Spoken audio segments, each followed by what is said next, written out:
1 year ago, or gosh, not even a year, if 6 months ago you had held a gun to my head and forced me to have a conversation with you about guns, I would have parroted kind of the same thing we hear if we look on social media or I don't know, just anywhere around us in this world, which is something along the lines of how dangerous guns are, how we need to, reduce the amount of guns, tighten up our gun laws, more gun control. Look at Australia. Didn't it work so well for Australia? Look at this country. Look at this country. More gun control, they take away the guns, and gun violence, quote unquote, goes down. I would have done that because I'm sorry if I'm a little bit, spicy. I'm a little bit spicier than usual about this topic. I am admittedly kind of emotional about it because I'm frustrated that I had been sold a bogus narrative based on a total distortion of real data. Total distortion of data. So I'm going to dive into some of that today and what I mean by that. This is one area when it comes to politics and just social policy that I was formerly very liberal, and I am now definitely conservative. And I know that when we think about those like vignettes, we think about like on where I am with the issue on the side of guns and less gun control now. And I'm going to talk about why that is. But I would have had in my mind like these gun-slinging, pew, pew, pew, pew, pew, rebel flag wearing Republicans. That's the picture I had in my mind. I think because it's what a lot of the media and a lot of our politicians want you to have in mind. A lot of people are incented by some things at play here. Okay. They want you to have that in mind. And then on the other end of the spectrum, I was like, people like me who advocate for, a safer world, like we are the people with hearts. We're the people with brains. Like we value lives more than we value the Second Amendment. That's one fun one that I heard on Instagram. I heard various versions of this, but somebody I actually really respect posted something. I think she said verbatim, we care more about the Second Amendment than we care about second graders. So those moral pejoratives worked on me. I bought it hook, line, and sinker. And now I'm calling bullshit.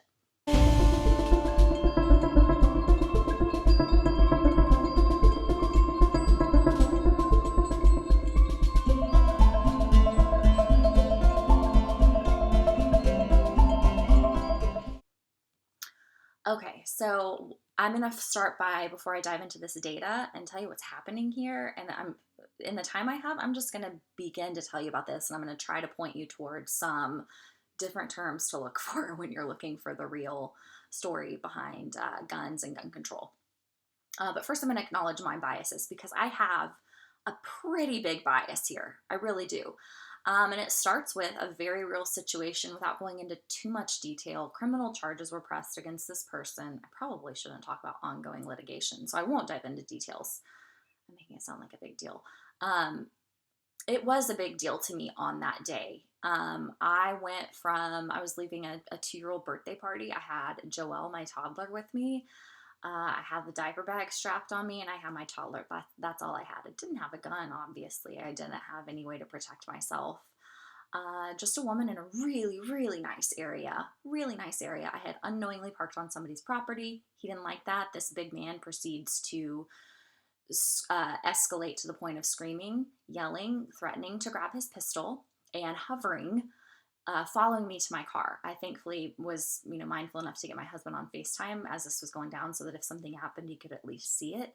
But all that's to say, guns aside, I don't know that having a gun would have, I'm not sure. I don't know if it would have made me feel different in that situation. But when this man talked about how lucky I'll be if he doesn't pull out his pistol, I became suddenly like eyes open to what it feels like to be in a vulnerable position physically and to have a perceived very imminent threat to my safety and my daughter's safety.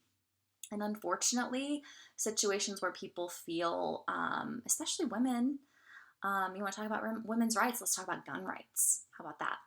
Um, situations where you feel very vulnerable can be really eye-opening, and unfortunately they're not uncommon.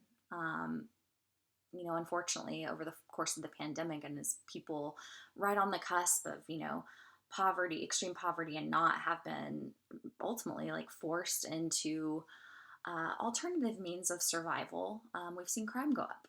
So, our world is, unfortunately, it seems to me to be more dangerous. Facts and figures point to it. It does seem to be, in some ways and in certain pockets of the US and in certain pockets of the world, more dangerous. Um, but let's talk about the truth and the real facts and figures and dissecting those, because unfortunately what you see like in a CNN article, you're going to need to dissect it. You just are. Because the way it's positioned is, oh, we know that in states with stricter gun control, quote unquote, gun violence goes down. So let's talk about gun violence. What is it? 63 to 65%, somewhere in there, of quote unquote gun violence is suicide. Why is that important? Because the cause of suicide is going to be different than the cause of homicide. About 63 to 65% of gun deaths, is that when you see the word gun, when you see gun deaths and any stats around that, it includes the majority is suicide. I care about suicide. I have a personal history and a personal passion for mental health. I have an extreme bias there. And I'm telling you, when you look at other countries, so we have over 400 million guns in the US. Over 400 million. We have lots and lots of guns in the US. They're not going away. They're not. Guns have been invented. They're staying. The question is, whose hands are we enabling them to be in? Are we enabling them to be in the hands of people who need to protect themselves? Which, by the way, therefore decreases the ability of criminals to commit crimes when people are protected and strapped up. Or, I don't even remember where I was going with that. Or are we putting them in the hands of criminals? So, or keeping them in the hands of criminals. And when you look at the amount of guns that we have in the US, you would think, oh, well, if gun deaths attributed to suicide correlate with the amount of guns we have access to, one would think that the US has the highest suicide rate, and that is not true by a long shot. Countries with much, much stricter gun control, including countries who don't allow citizens to own firearms at all, higher suicide rates in many of those cases. What does that leave us to believe? It leads us to believe, and it stands to reason just by logic, that suicide is not a gun problem. That suicide is, in fact, shocker, a mental health problem. It's a mental health problem. And we've seen this happen where countries have gone from a little less stringent gun control to tighter gun control, and suicide rates have remained ineffective. There is no correlation between gun ownership rates and overall suicide rates. So, gun deaths, a large majority of that, deaths by suicide. So we gotta separate that out. We have to, if we're gonna have a real conversation about how to eliminate gun violence, because here's what we're picturing. When I say gun violence, what do you picture? Do you picture somebody committing suicide, or do you picture, mostly what we picture is, we think that we're talking about things like mass shootings and about like, gun disputes, criminals coming, like armed robbery. We think about bad people with guns doing things to people who don't have guns. That's what we think about. And the truth is that when we're talking about gun deaths, even though that's what that triggers in your mind and leads you to believe we're actually talking about a majority of those are suicide.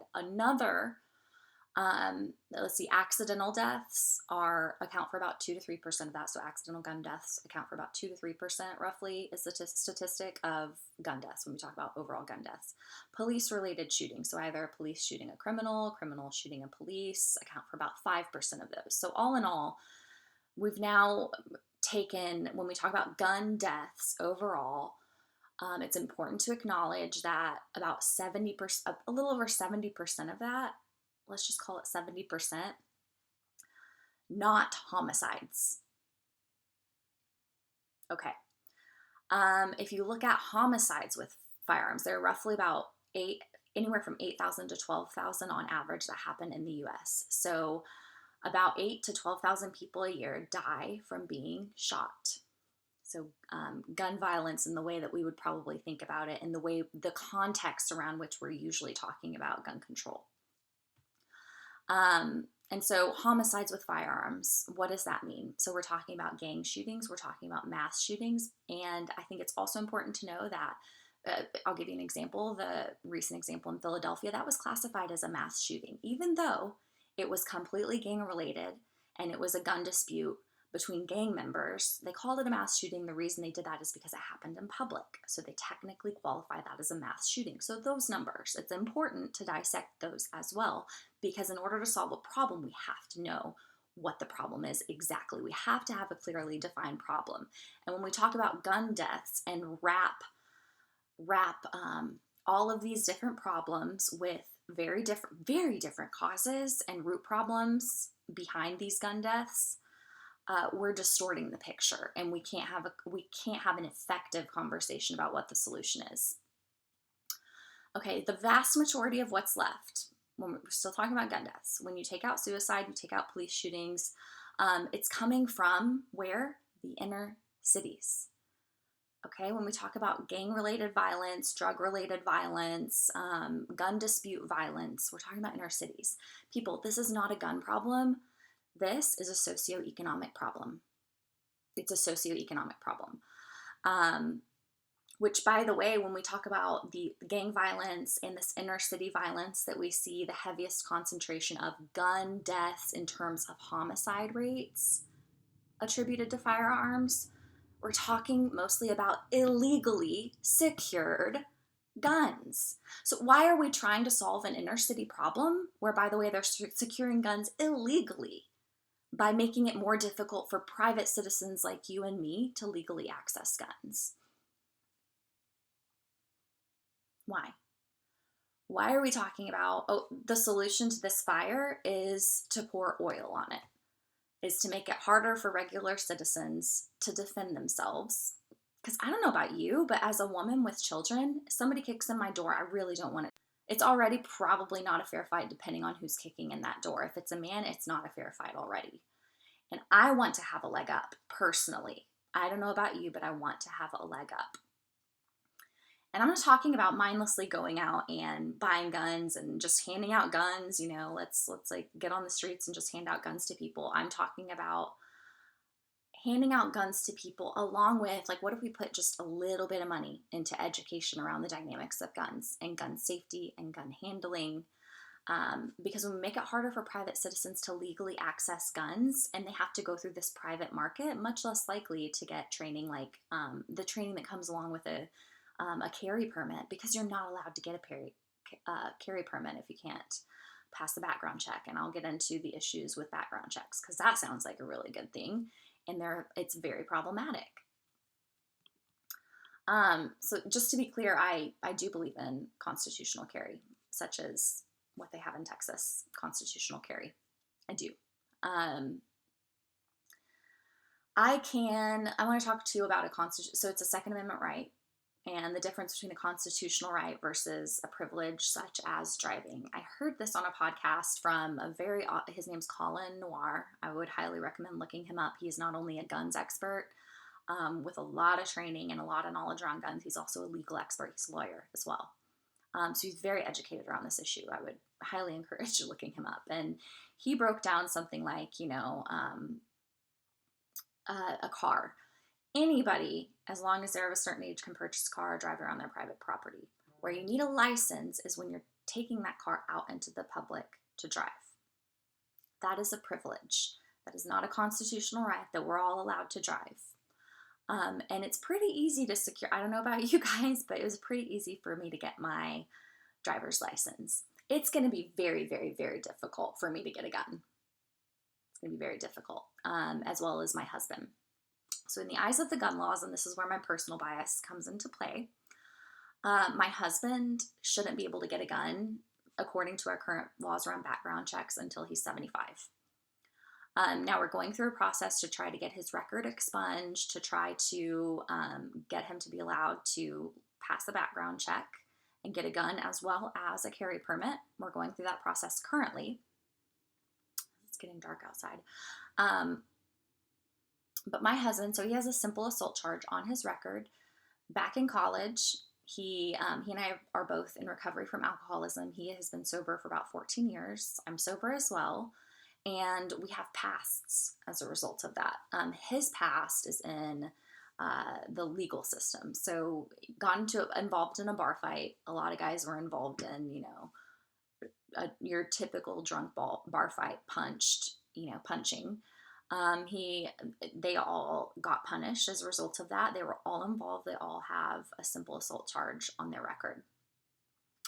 The gun laws, in the eyes of the gun laws, that simple assault charge is treated the exact same way when it comes to initially trying to pass a background check to legally obtain a firearm from a licensed seller, the same as somebody who has gone out and committed mass murder. It's the same. Neither one of them could pass a background check. It's not based on the person and taking the full picture into account. In the eyes of the gun laws, my husband is no longer entitled to his Second Amendment rights. He would have his rights restored when he's 75 years old, I think is the number where that drops off. Unless we go through a process to try to have it expunged from his record, which is possible and doable. And we're, happy to go through that process. Hopefully nothing happens in the meantime while we're going through that red tape. Hopefully. The reason I can't pass the background check is because back in my alcoholic days, I tried to self-harm, which means I was involuntarily committed to inpatient treatment facilities. I also went voluntarily to treatment centers, but initially when you self-harm, when you're a threat to yourself or others, you are committed. The law doesn't take into account when a background check is run that I have undergone treatment. Why is that a little bit backwards? Well, here's one reason. I, as somebody, given that I was involuntarily committed, I have been in treatment for my mental health and alcoholism because I was involuntarily committed initially. A psychopath can go out and legally or illegally secure a gun because he has an undiagnosed mental illness, because he has not been committed. He has not been treated. So there's a little bit of a conundrum here in my mind when it comes to our laws around background checks. And I know a lot of people right now are advocating for quote unquote common sense gun laws. And we've got to have stricter background checks, universal background checks, regardless of the context, whether it's a private sale or a licensed firearm sale. And we're not considering that where mental health is especially problematic is when it's undiagnosed and untreated. And people with undiagnosed, untreated mental illness don't tend to have a record because they have not gotten treatment. So that's problematic right there. But a whole other issue. Why else is universal background check? Well, to me, that's problematic too, because in order to have, to be able to enforce that and check and say, oh, you got this from a private seller, did you pass a background check, and blah, blah, blah, blah, blah. It has to be tracked. It has to be managed in a registry. They have to be able to look up. And what has happened historically in other nations' histories, when there has been a database and a registry and we know every single person who has a gun, what has happened historically is that it makes it easy for the government to confiscate those weapons. We saw this in Australia. They did a mandatory buyback program. People celebrated it. They said, oh, violence was trending downward. Then we took away all the guns. It continued to trend downward at the same rate. We're going to call that a win for taking away all of the guns. What else did we see in COVID? There's been a recent, over the last few years, major spike in homicide rates in Australia, including homicide rates with firearms as the weapon. Wait a second, I thought firearms were now illegal to own in Australia. Yet homicide rates due to firearms are going up. Why is that? Because criminals commit crimes. They commit crimes. They say, oh, I'm not allowed to do that. Oh, well, I guess I'll just, go back to being a law abiding citizen. No. If a criminal wants to commit a crime, they're going to commit a crime. You become a criminal because you're willing to break the law. So that's not working well for Australia. It's not working well, and we see it in the numbers. And because their citizens aren't armed, what do we see during COVID? You couldn't go outside of your house. And the government the government in Australia was able to mandate so many more restrictions and impose upon their citizens, just human rights, so much more, in my opinion, and a lot of people's opinions, because their population wasn't armed. When your population is armed, we don't think about this a lot in the US because we have the luxury of having, like, all of our citizens are generations who haven't experienced government oppression to the extent that it's been experienced in the past in our nation and in other nations. When citizens own firearms, it is a built-in checks and balances situation. It is a built-in checks and balances of government power. Because when you know your citizens are armed and there could potentially be an uprising if you step over the line and you go too far, it's incentive to maybe show a little bit more respect to the citizens that you represent and that you're supposed to be looking out for. But we saw in Australia this stomping on the rights of their citizens through COVID, and now crime is on the rise in Australia. But let's take away all of the guns. So another just fun fact, states with high gun ownership does not correlate to higher gun deaths. And I'm talking higher gun deaths overall. So in fact, no, I'm talking about homicides. I need to correct myself. So in fact, homicide rates are lower in states with higher gun ownership per capita. So a couple of examples, Montana and Wyoming, they have the highest rate of gun ownership in their state of any other states. So they're kind of at a tie. More than 66% of households in Montana and Wyoming have at least one firearm. How does that correlate to murder rates? Well, their murder rates are consistent with New Jersey's per capita murder rates, a state with the least gun ownership. So New Jersey, about 14.7% of households having at least one gun. So way high gun ownership, way low gun ownership, and this is consistent across all of our U.S. states. These are just the two extreme examples. You have the highest rate of gun ownership, the lowest rate of gun ownership, same murder rates per capita, same. So what does that mean? Well, it stands to reason that gun ownership among private citizens does not correlate to murder rates.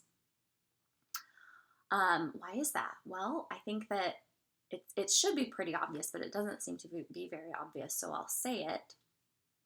Let's say that a criminal wants to rob one of the houses on my street.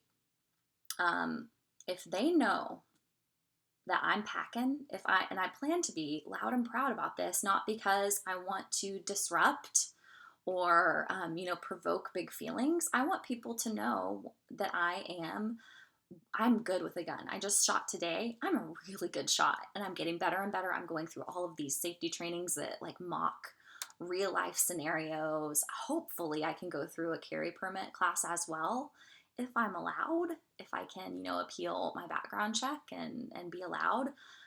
It's not looking good, but, I'm going to continue to fight for my right, and I'm going to continue to try. I'm really good with a gun, and I'm not going to be shy about letting people know that I'm packing and that I'm really good with a gun and really safe with a gun. Those things go hand in hand. You can't be, great with a gun and not safe with a gun, in my opinion. If a criminal knows that, pretty sure I'm going to be the last woman on this street that he messes with. Because he's going to know if he kicks in my door that I'm not afraid. The person giving me private lessons right now asked me, they're like, you have to make a decision now. If push comes to shove, somebody kicks in your door and is standing in front of you and is trying to hurt you and your children, if you have a gun and you're not prepared to really pull the trigger, you might as well not have a gun. And I am prepared to fire a gun if I need to. I don't want to hurt another human being. I definitely don't want to kill another human being. I don't want that on my conscience. However, if push comes to shove and somebody tries to hurt me and my children, I don't want it to be a fair fight. I want to have an advantage because I'm talking about my babies, and I'll worry about the repercussions of that legally later. I'll worry about it later, and I will sit there dealing with that, worrying about it, knowing that my children are alive. So I don't want it to be a fair fight, and I want, imagine a world where gun ownership was so high that criminals are like, well, now I got to think about, taking advantage of people who are armed and dangerous as well. Rather than this world we live in, where in some areas, especially in our cities, they know they have the advantage. When you make gun control stricter, you primarily disarm law-abiding citizens and simultaneously make it easier for criminals to commit crime. So if you don't take anything away from this, take away that most media will report gun death rates. Remember, have in the back of your mind now that they're talking mostly about suicide, as well as other things that do not fall in the realm of what we think about when we think about gun deaths. So it's important to take a closer look at the type of gun deaths, because the cause of suicide is different than the cause of homicide. It's also important to look at where these trends are taking place. So a rise in gun violence overall, when they talk about, there's a rise of gun violence in the US, look at that more closely, where the pockets of the US that's happening, because oftentimes it's due to a drastic increase in inner city violence. Which often has a negative correlation with where legal gun ownership among private citizens is actually going up. And why is that in recent years? Why is gun violence going up? We think it's about more guns. It's not about more guns. Shutting down the economy doesn't help. And I think this is why politicians and people making these decisions primarily want us to think it's about guns, because then they don't have to talk about extreme poverty and what to do about that. They don't have to talk about what to do about inner cities. They can distract and say it's about guns, because that's much easier to get people on board with legislation and put a Band-Aid on it. That's really like, it's a Band-Aid laced with arsenic poisoning is what it is. That's what gun control is. Shutting down our economy forced people on that edge of extreme poverty into, like I said on a previous podcast, some people, we don't like to think about it, it's an ugly truth.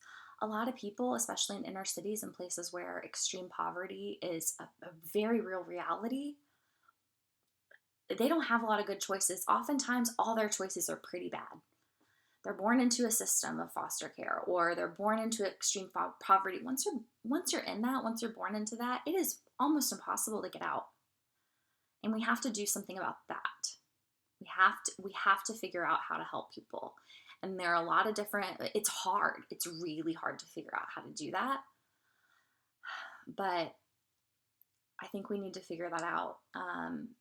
And it should be I don't know why people still think it's a gun issue versus a socioeconomic issue when we're watching, because of we know that when our economy takes a downturn and jobs go away and businesses are shut down, we know that there's a rise in violent crime and inner city violence, because people who otherwise might have had some options no longer have any legal options, and they're going to find a way to survive.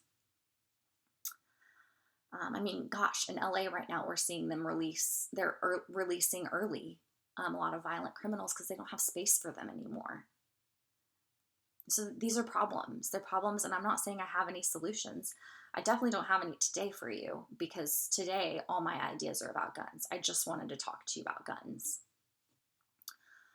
But I do hope that we can find a way to solve the problem of violence and to solve the real root causes of that, without infringing upon my rights. Please, like, you want to talk about women's rights? I'm advocating here for women's rights. Tamara, are you saying that like moms all over the country should just like be gun-slinging mom? Yes.